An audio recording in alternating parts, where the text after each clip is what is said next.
Hello my fellow QPR fans, welcome back to the fourth instalment of Talking Rangers. In today's episode we are going to be ranking the last 8 managers, so from Mark Warburton all the way back to Warnock, excluding caretakers, into the following categories. We're going to start off at the top with elite, very good, good, average, poor, horrendous, and then absolute fraud. So when I say we, today I'm joined by a very special guest by the name of Peter Bleksley. He's a former undercover agent at Scotland Yard. He's a TV star featuring in the new Scotland Yard Files, Jeremy Vine, and a personal favourite of mine, Hunted. And of course, a massive QPR fan. So thank you very much for joining me today, Peter. How are you? I'm delighted to report that I'm very well, thank you. Splendid. So, I've seen you've been very busy keeping us entertained on Twitter. How have you been keeping with quarantine? Well, yeah, I'm fine. I try and add a bit of levity to proceedings by posting nonsense on Twitter from time to time. But in essence, I'm fine and largely unaffected by lockdown because I'm hunting Kevin Powell. Quick plug, there's my BBC podcast, Manhunt, Finding Kevin Powell, a man that really needs to be caught. So I'm still doing a lot of research and liaising with my team from here, but I'm also writing the book about my hunt for Kevin Powell. So, apart from the fact that I can't get out the front door, I can't, knock on other people's doors, ask questions, confront people and all of that, that'll have to wait. Other than that, I'm absolutely fine, thank you. That's great to hear. So I'll put your Twitter on screen now. Definitely check out the podcast. It's great. And also, I hope you enjoy this clip. A lovely Ukraine goal from Eze. Eze over the free kick. 25 yards out. Goal! So then, Peter, in the bits you all want to hear, how long have you been a QPR fan? When I was about 4 or 5 years old, my dad came home one night, which was quite an unusual event because he preferred the company of publicans and loose women to his family. So he came home and he said, I've been working at a football club today. And I said, go on, tell me, who is it? He said, nah, you'll have never heard of them. They're in the 3rd division. Don't worry about it. I said, no, please tell me who it was. And he said, they're a team called Queen's Park Rangers. And the name went into my young head and stuck. So the following Saturday, I looked in the paper to see who we were playing. On the Sunday, I looked in the paper to see how we'd got on. And that is how the longest running love affair of my life began. What a story that is. So where exactly were you brought up then? Who was your closest team then? Were you not near West London? Yeah, I'm born and bred in Bexley Heath. So, Bexley Heath, okay. So I should be a Charlton fan or a Crystal Paralysis fan. But my dad supported them, so there was no way I was going to support that shower. Or dare I say it, Millwall. But no, really, I suppose I should have been a Charlton fan, but I'm very delighted to say, of course, I'm not. Well, I definitely think you made the right decision. Oh, undoubtedly. What a story. Anyway, so what's your favourite moment been as a QPR fan then? Oh, my goodness. There have been so many. I mean, I was so fortunate to watch the 75-76 team. And then the European campaign the following year with Stan scoring for fun. I go back, of course, to Rodney when he was in his prime at our club.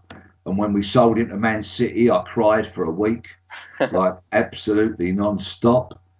And then we fast forward through the Wilkins, chipping it to Ferdinand, whoosh bang goal, all of that kind of stuff. I've been so fortunate. There's too many to really single out one particular moment.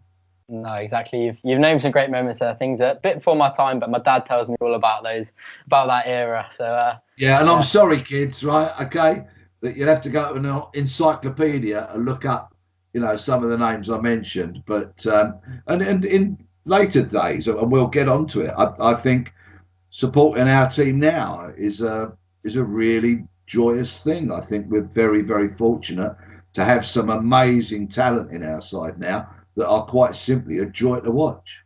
No, you're exactly spot on. So what do you think of the current season then? I think by and large, it's been a very, very positive one. Of course, I want to keep hold of Eze and my absolute favourite, right? My footballer man crush that is Bright, because I think Bright is an astonishing footballer, and I think he's got a better all-round game and brings more to the side in many aspects. Eze, of course, is wonderful and is a joy. I'm a big Ryan Manning fan, and it goes on. I think it's been very positive. I think that Mark Warburton has a footballing plan, an ethos, a vision, and he seems to be sticking very true to that. Yeah, well, we'll definitely be getting on to that when we get on to Warburton. So with no further ado, let's get started. All right, then no further ado, we'll get started with the main man, Neil Warnock. What a manager he was. So just give you some brief stats. He had 678 days at the helm. His win percentage was 39.3% and his average points per game was 1.5. So obviously he came in at March before the end of the 29-10 season and took the reins for the 2010-11 season, which obviously saw us winning the league. What a season that was, Peter. Well, I think your viewers should actually switch off now, because I'm going to tell them what is going to be blatantly clear is I know nothing about football whatsoever. And I'll tell you why, right?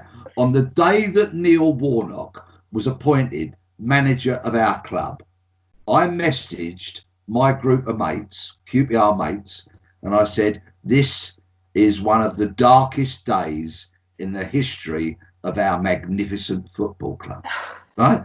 Because quite simply, I detested Neil Warnock. He was one of those managers that when he was in charge of an opposing team, you absolutely loathed him. He got under your skin. He whinged and he moaned. And I was distraught when we appointed him because I detested him so vehemently. But hey, what do I know? Well, yeah, he proved you wrong, definitely. Obviously, winning that campaign in great fashion. Obviously, the amazing man management skills with Tarab, like he brought the best out of him. Made some really good signings, obviously signing Tarab himself, Mackie, Tommy Smith, Shitu before that championship campaign. And the team was just a joy to watch. Just magical team that obviously brought so many memories. To have the courage to build a team around Adele, who clearly was not an easy talent to manage, was absolute genius. And when he went out to recruit Clint Hill and Sean Derry, he told them that. He told them he was building the team around Adele, and he got those seasoned, very, very professional campaigners to buy into it and to come on board. And look at where we'd been when he took over, heading for the drop. And that season, the beauty of that season for me was that it came out of nowhere. Nobody would have predicted it. And it was such a joy. Adele in his pomp is something that, like so many of us, we will quite simply never forget. No, it was so privileged to have seen Adele that season. I mean, magical. 19 goals, 21 assists that year. But I'll never forget the special day that it was announced there was no points deduction outside the stadium with my dad. And it was just a carnival started. It was absolute celebrations. It was just amazing when it was announced in that game as well. We lost the game to Leeds, but that season was just amazing. What Warnock did was the best thing, that's happened to us in 10 years. Like you say, it's magical when it's not expected, no expectations. And we just took every game as it came and just wow. Well, I was there with my two young boys who have been season ticket holders since they were born, right? And that week I'd gone to a local printers and we all had the same T-shirt made. It was Adele's picture on the front. It had Adele across there and Genius at the bottom, right? So we're all in the ground quite early and we're wearing them. And when the news broke of no points deduction, me and my nipper both started crying, right? And my middle son looked at us both with utter disdain, thinking like, look at a pair of you blabbing like babies, You know, of course, typical Rangers, as you say, we go on and lose to Leeds to take, you know, a bit of the gloss off the day, but it was still a remarkable thing. Yeah, it was shuddering over us for a long time. It kind of hindered the end of the season, but when it was announced, it was special. But sadly, how it unfolded in the Premier League was pretty sour end to his reign with us. Obviously, he won 4 out of the 20 games he started the season. How did you think of that Premier League campaign of Warnock? I think Neil Warnock should have been given the opportunity to manage us for the season. Win, lose or draw. Stay up or get relegated. Let's remember, when he got sacked, we were in 17th position. And at the end of the season, we were in 17th position. So there was no positional improvement by changing the manager. I think it was an act of utter discourtesy to sack him. He'd got us there when nobody on the planet could possibly have expected it or predicted it. And he should have had the opportunity to see that season through. No, I completely agree. I definitely think we should have stuck with Warnock. I mean, like you say, what he did to get us to that point was just mental, was never ever expected. So he definitely deserved the chance to keep us, give the chance to keep us in that Premier League. But so what are we going to do with this ranking then? What are we feeling? I definitely got in mind where I'd like to put him. Where do you think, Peter? It's a no-brainer. He's at the top of the tree. He is elite, and I shall love him forevermore. I cannot agree more. He is definitely going into elite. Okay, then next up, no other than Mark Hughes. It does pain me to say the name. So his statistics: 318 days in charge. His win percentage was 23%, and averaging 0.88 points a game. It just pains me to think of his reign at the club. What do you think of him, Peter? Excuse me.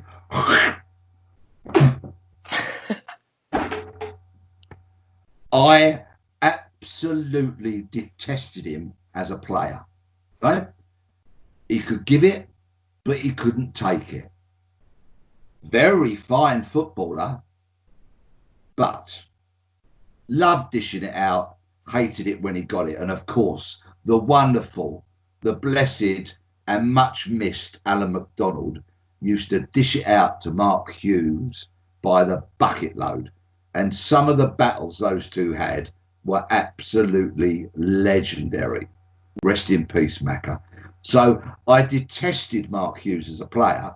And just when I thought I couldn't dislike him anymore, he went to that shower of garbage in SW6 and played for them. I mean, you couldn't top it. So when he came to Rangers as a manager, I was less than thrilled. I really was. And the least we say about him, as far as I'm concerned, excuse me, the better. But what we do have to accept is that he utterly hoodwinked the owners of the club into recruiting so many washed up, substandard, just not up for it footballers on grossly inflated wages. And it's taken us years and years and years to recover from that. Good riddance to bad rubbish. I couldn't have put it about myself. Spot on. Some of the players that he signed, just like I said, taking complete advantage of the inexperience of the owners. It's just frustrating to say. I mean, somehow he kept us up that year, which kind of gave him a little bit of a lifeline. Like, he deserved to go. I mean, with just some of the decisions he made, but obviously keeping up that season. But then how we started that second year under his reign was just horrendous. I mean, I'll never forget that. The 5-0 loss to Swansea at home on the opening day was diabolical with all those new players signing. So, for example, some of those players, so Granero, Julio Cesar, Ji-Sung Park, Green, just all washed up players, like you said, on astronomical wages that would never be sustainable for us to have in the long run, signing big contracts. And it was just the start of just a bad turn in the club's future.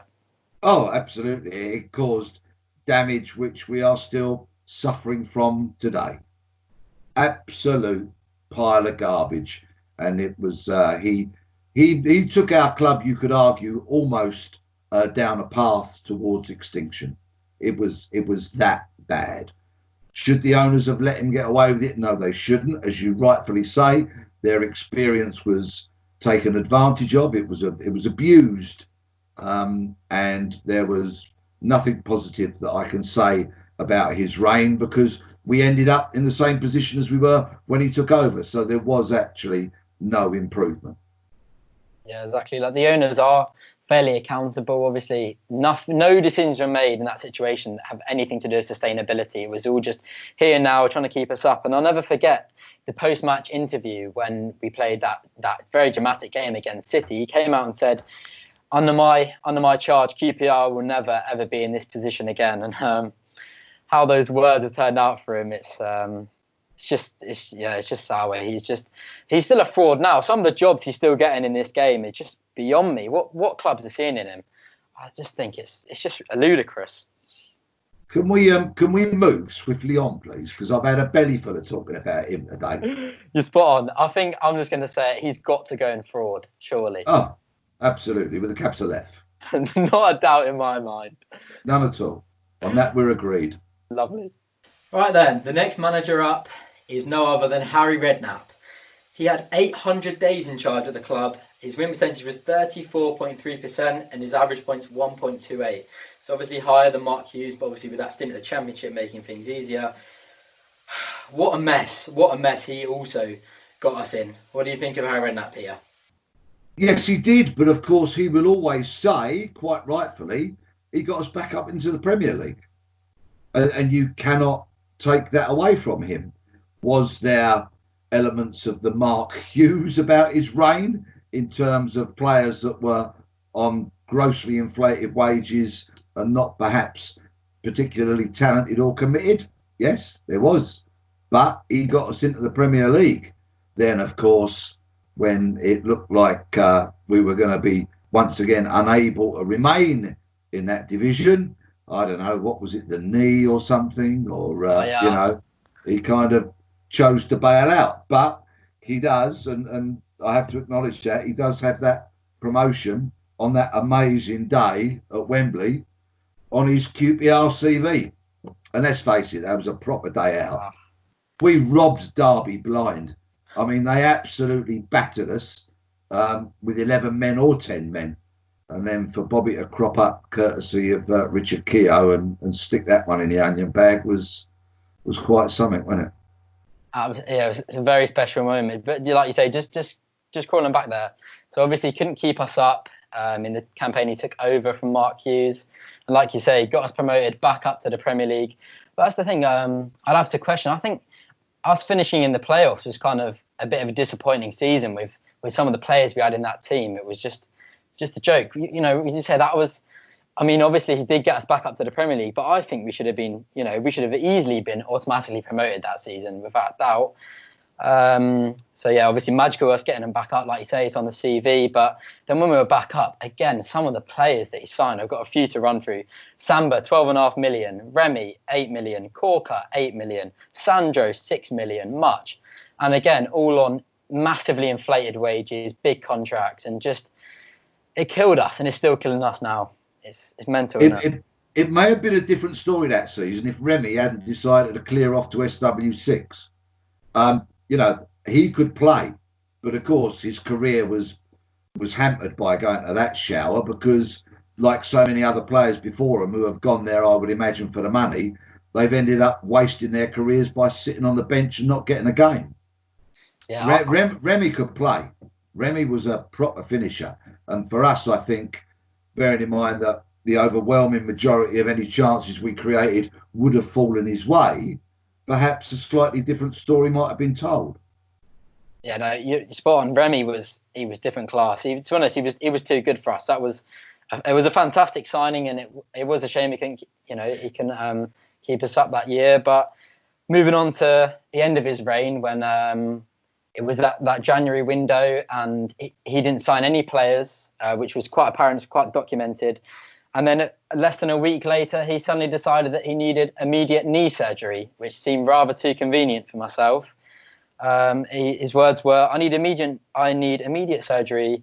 If I can't give 100%, it's better somebody else to take over. Bit of a cop-out.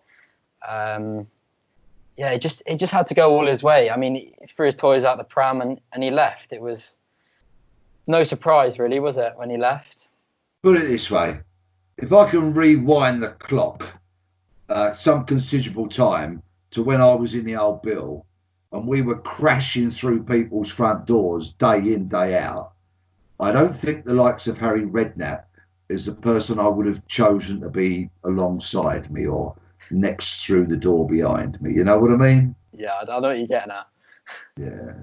When the going gets tough, certain people don't fancy it. He was off. Yeah, he just spent all our money and thought, actually, no, I can't sign any more players. I'll call it a day. So, where does that leave us then? Or what are we thinking? I'll let you initiate this one. How bad was he? Got us promoted. Absolute minimum, he's got to get good. Yeah, I think that's kind of generous. Yeah, I'll give you that. I was thinking maybe good or average. Got us promoted. How many managers have got us promoted into the top tier of English football? All right, I'll give you a benefit of the doubt. We'll go for good. But he's close to average. He's very close. I'm sure that will spark some sort of debate on whatever platform you're going to have it. But yeah, and of course he's the nation's darling, isn't he? They all love him. You know, I'm a celeb and all that kind of stuff. So fair play to him. Yeah, he can't do wrong in many people's eyes, apart from QPR fans. But yeah. So Redknapp, he'll be going into good. All right, then next up on the list, we have Chris Ramsey. So he came in after Redknapp. He took over as caretaker manager. And obviously he was reinstated as the full first team manager at the end of the season, taking charge at the beginning of the campaign for the championship after a return after being relegated. He had 169 days in charge as full-time manager. That's what we're going to be discussing. He has a 30% win percentage, 1.2 points per game. So obviously we finished rock bottom of the Premier League. There wasn't too much he could have done with that. Redknapp obviously left us in a very bad position. So he signed a 3-year contract. He won 5 games in his 15-game spell. What did you think of Chris Ramsey, Peter? I think if there are prizes handed out for being a good club man and a thoroughly decent and likeable fella, Chris Ramsey would be right up there from what I hear. I think to know him is to love him, basically. He's supposed to be an absolute top fella and an extremely good coach. Now, as a manager of a Premier League club, well, it was a poison chalice, wasn't it? Who else was going to take the job? So I give him credit for stepping into the breach, to be perfectly honest with you. It was a short reign, but I think he's retained some involvement at the club, hasn't he? Or am I wrong there? Yes, I think he's chief. He's director of the academies or something. I can't remember his exact role, but yeah, he's still deeply involved in the club. Yeah. There you go. He's still got a badge on his chest, so he'll do for me. And if I ever get the pleasure of seeing him, I'd like to shake his hand and say thank you. Yeah, I think you're spot on there. I think some people it's easy to jump on his back and be harsh. I mean, obviously, like you say, the job he had was it was a lost cause before he started. But looking at that championship campaign, I mean, with some of the players that we had still in our books, still had Austin, Phillips, Fur, Cherry, Fallen. He still had a really good squad. And obviously, as you say, a really good coach, but he didn't quite cut it as a manager, kind of out of his depth. His first experience as a manager, chucked in at the deep end. Like I say, recipe for disaster. And sadly, he was sacked. Tough challenge for him. And it'd be nice to see him have another chance to manage another club.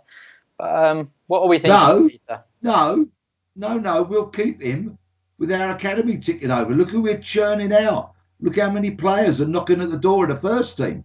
We do not want him going anywhere. We want him staying at our club doing what clearly is a brilliant job.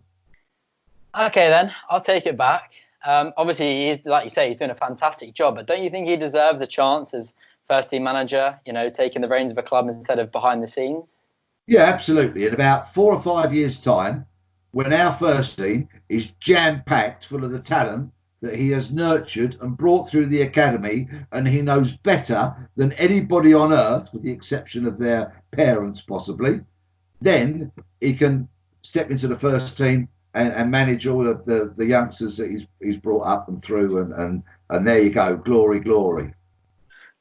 Lovely. Well, it's apparent to see your love for Mr. Chris Ramsey. I'm interested to see where you want to put him then. Good. If you look at the points ratio for him and Redknapp, there's very, very little between them. So he gets a good from me. Yeah, I'd have to agree. I think, yeah, I mean, he didn't really get to sign many players start of the season. It was just left with the dying embers of a failing squad. And I think, yeah, you're right. He deserves to go in good. All right then. So after Chris Ramsey's departure, a ex-Chelsea scumbag was reinstated as our new first team manager, Jimmy Floyd Hasselbaink. 337 days at the helm, 29.8% win percentage. So actually marginally lower than Chris Ramsey. 1.28 points per game. That season he finished 12th. He came in at November, and then he was sacked the following November. What did you think of Jimmy Floyd Hasselbaink? Hasselbank's 1.2 points per game or whatever it is. When you compare that with, say, Redknapp's 1.28 in the Premiership, shows just how poor he was, because he's getting a worse point percentage marginally in a lower division. And if Hasselbank's teams had been as sharp as his suits, we would have won back-to-back Champions Leagues. But sadly, they weren't. The style of football that he had us playing was shabby, tiresome, boring. And I'd like to see the stats on what happened to our attendances under his reign. It was ghastly. Yeah, that is an interesting one, actually. It was like you say, the attendances, but I just never forget that 4-2-3-1 he always played. He played two holding midfielders, one striker. It was just so defensive and so boring to watch. But the worst bit about it was that with such a defensive team, we weren't even conceding less goals than the previous managers playing more attacking formations. He couldn't even get the defence sorted. He based the whole team around Cherry, who was so hot and cold. He was, he was just thought he was too good for his boot. He was just. Some of the decisions he made were just dire. I mean, 13 wins out of 47 games in charge is just so poor. I mean, you can see what the club tried to do. They had the two ex-Premier League managers. Then they went for the young coach at the club. Then they went with Hasselbaink, someone who looked promising for the future. It just didn't work out. It just wasn't a match. No, I think the owners of the club have taken quite some time to grasp what this football malarkey is all about. And that's okay. They didn't have any previous experience of it. And when you are surrounded by so many shysters that they've employed, and they have that inexperience, then clearly they're going to make bad decisions. And the appointment of Hasselbaink turned out to be an extremely bad decision. But I think we're fortunate to an extent that with Amit Bhatia, there's some degree of kind of consistency there, and I think he's utterly committed to the club, and we'll get on to Mr. Warburton in a few managers' time, won't we? We certainly will. Yeah, so where are we going to put Jimmy Floyd Hasselbaink? No. I'm thinking. I'm the guest, don't I choose? Yeah, okay, I was going to mix it up, but you go for it. Horrendous. Yeah, spot on. We had a fellow QPR man back at the helm in Ian Holloway. 545 days at the helm, 32.5% win percentage, which was definitely a step up from the previous managers, 1.15 points per game. So he came in at the end of that season. He got us just safe of the relegation zone, just 2 points off the drop. And he had a solid season for us the following campaign. Obviously, reducing the wage bill still of the awful times in the Premier League. What did you make of Holloway's second spell with us? Hands up, cards on the table. I love Ian Holloway. End of story. Well, it's not the end of story, obviously, but I love him. What he has done for our club. And I can't just take this spell of his management in isolation, because there are so many elements of his first spell that actually seep into his second spell. And that is improvement season after season. Okay? After we got relegated and went down to the third tier of English football, Holloway got us 8th in the first season in level Div 2, League 1, whatever it was, in the third tier. Then we were fourth and had that horrendous day out of Cardiff. And then we were second and went up automatically. Constant improvement, season on season. And surely, whether you're a fan or the owner or a player, you want to be in a team, part of a club that is improving year on year. Not going for quick fixes, not going for quick wins, but showing steady improvement. And that was happening under Ian Holloway in his second spell. Oh, I know all the people are going to go tactically naive and all that kind of stuff and predictable, blah, blah, blah. Constant, year upon year improvement. And that is all I ever want for my club. No, that's exactly right. I mean, with Holloway, as much as people want to scrutinise his tactical knowledge, like you say, he's got a proven track record. I think he's got one of the best records for promotions from the Championship to the Premier League as any manager has. Obviously, we finished 18th that year, just 2 points off the drop. But then, as you say, constant progression. We finished 16th, 15 points deficit of the drop. And he was starting to build things that he cut the wage bill significantly. He cut it massively. He was starting to build a project. He got the love back from the fans. I know I definitely felt it. I felt like we had our Rangers back. He had Mark Bircham as his assistant, and it looked promising. He gave the youngsters a chance. He did really well with Eze. Brought him through. He was the one that brought Samuel. He was the one that was finally looking forward to the future and trying to build the club back up again. And then it just infuriates me when we sacked him at the end of the season, and then went on to install McClaren. And it was just a massive step back from the manager. You look as well the players he signed. He signed Luke Freeman on a I think for 300k. Amazing signing. Scholek, as I've already touched on, Samuel, Paul Smith, young players that wanted to play for the club. And we had manager and an assistant that loved the club. It was great. Like you say, building back up again. And I think if it had stayed again, we'd have built upon it again and we'd have consistently built, but it wasn't to be. Utterly shameful decision to sack him. Something our club should be deeply ashamed about.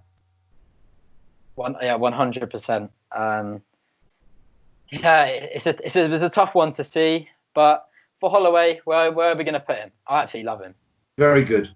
Yeah, I completely agree. Very good. Not quite elite. Obviously, he didn't get us promoted, but the job he had at hand coming in at that November period from Hasselbaink, he had a lot of work to do. And to keep us up and then get us 16th so far away from relegation in terms of points, I think he did really well. So after the wrongdoing of sacking Ian Holloway, I'm not sure what came across the owners in employing Steve McClaren as our next manager. 318 days in charge, 34.8 win percentage, which is actually quite surprising, a 1.24 points per match.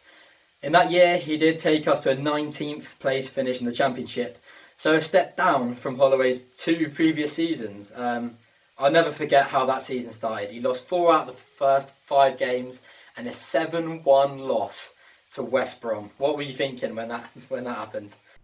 Now, if you're a manager of a football club, surely you have a footballing ethos, vision, plan, call it what you will, about how you want your team to play.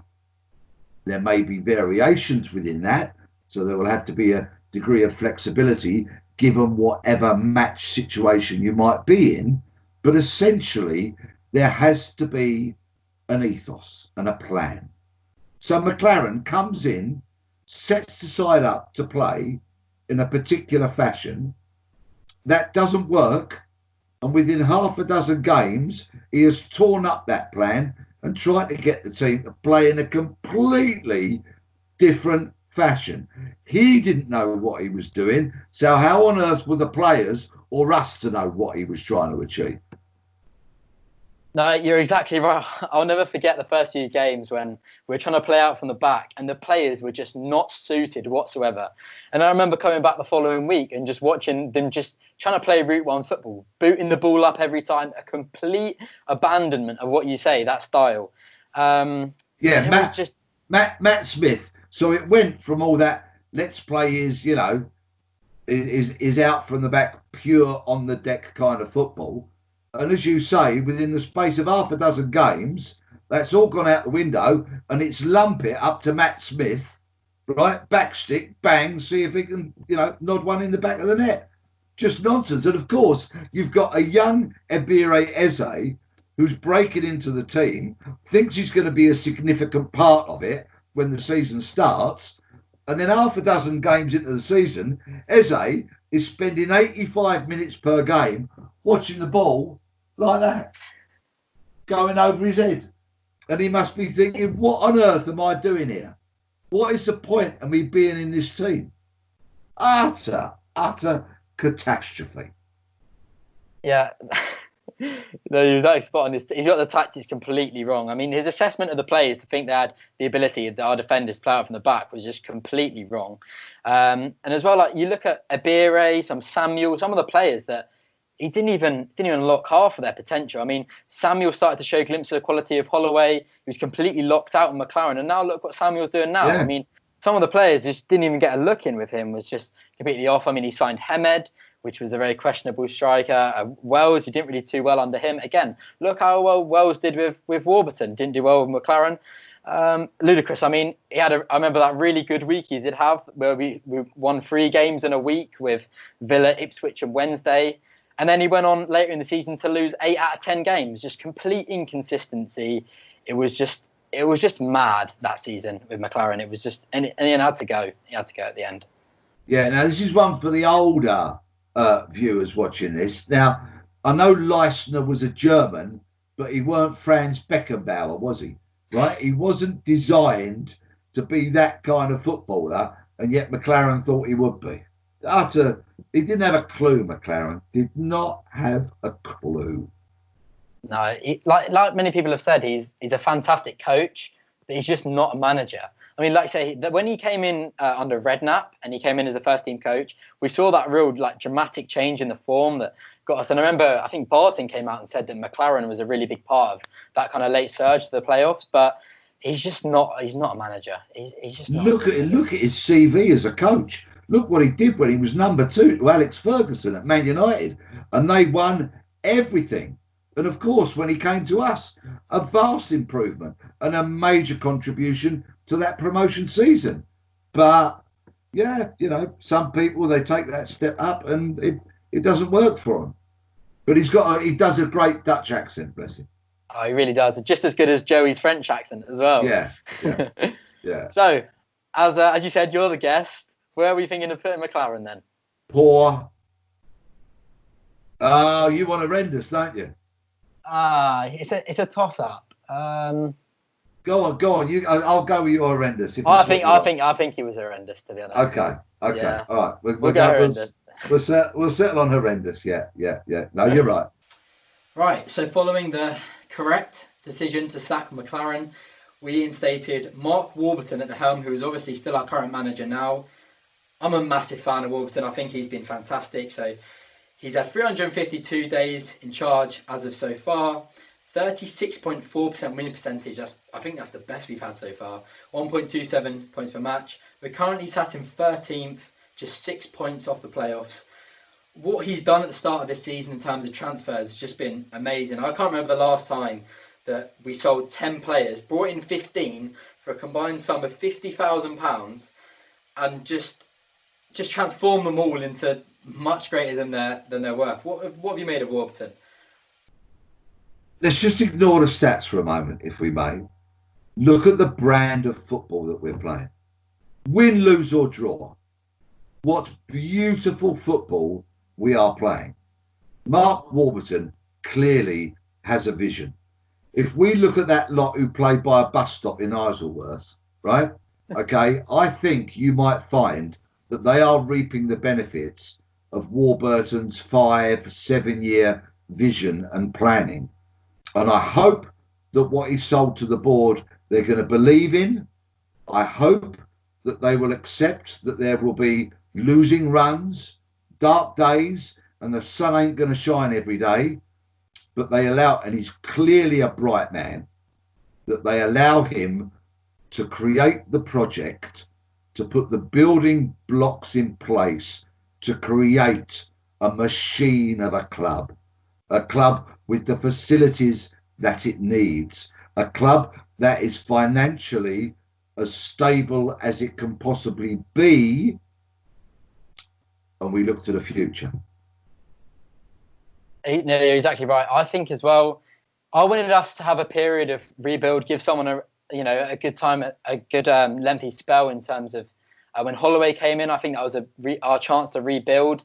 Obviously, the owners didn't see him as the right manager to take that forward, but I think we've definitely got to give Warburton the time. What he's shown so far in just one season, like you say, the style of the play this season has been amazing. For some of the players, it's the same players that McClaren had, and he abandoned that style after 4 or 5 games at the start of the season. He stuck to it. He knows what he wants to do. Some people say he doesn't have a plan B, but his plan B is to do plan A better. And some of the players he's brought in who were really questioned. You look at Don Bull, released from Rotherham, wasn't fit for them. He's been unbelievable for us this season. He's transformed Asay Samuel and Eze into unbelievable players.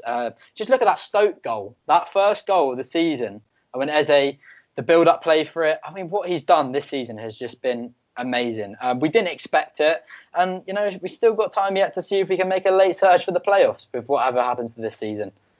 Whenever that may be, yeah, and in whatever shape or form it may be. But the brand of football, I think, is something to embrace.